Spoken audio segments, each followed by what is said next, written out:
Bismillah ar-Rahman ar-Rahim. On behalf of Jordan, I thank His Excellency, President Ilham Aliyev, and the people and government of Azerbaijan for hosting this important summit. We have gathered here under the banner of solidarity, the family of nations joining as one to protect the planet we share. We all know that without common action, we are destined to fall short. Yet, we meet at a moment when faith in our ability to stand together is broken. When global norms, including the UN Charter and the Geneva Conventions, are being flouted with impunity. When trust in the international community to stand up for its own values has collapsed. When humanitarian violations are broadcast daily for the whole world to see, yet continue to be ignored and dismissed without consequence. Saving our planet must start from the premise that all lives are worth saving.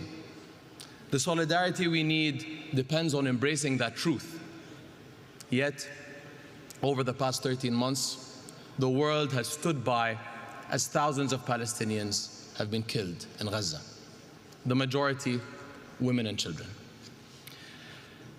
How can we work together for our shared future when some are deemed unworthy of one? The ongoing violence in my region undermines peace and security beyond its borders. In the end, this will benefit no one. My part of the world is already exposed to the harsh realities of climate change, to heat, to drought, to loss of biodiversity. The war is compounding environmental challenges for Gaza and beyond. A recent United Nations Environment Programme study highlighted contamination of land, water, and air. Sewage and waste management systems have been destroyed. Entire communities are now graveyards of debris. Another study found that rebuilding Gaza will result in total emissions higher than the annual emissions of more than 135 countries. An inclusive, just approach to the climate challenge requires that we address the links between climate, peace, and security. Nowhere is this clearer than among global refugee communities and their hosts, who are some of the most vulnerable to climate change.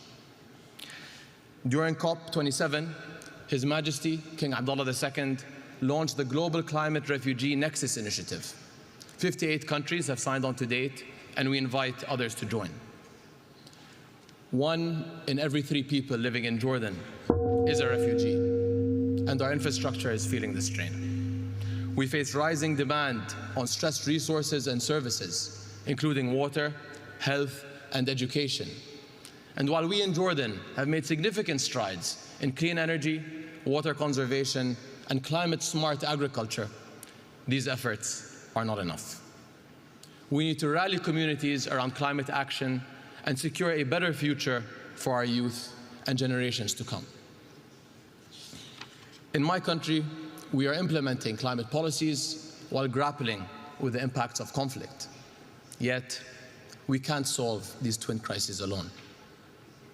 As our summit works towards a new collective quantified goal, we must prioritize refugee hosting countries, especially those in climate hotspots, and ensure that global climate financing mechanisms uphold accountability and transparency for all. Just as urgently, we must rebuild trust in the international community itself and acknowledge past failures. Our inability to collectively do what is right is turning us into passive observers, fully aware, yet unwilling to act. As His Majesty King Abdullah has said, no one is a bystander in the fight for life on Earth.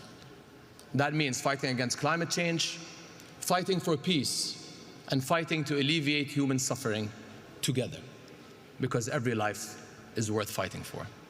Thank you. Thank you, Your Excellency.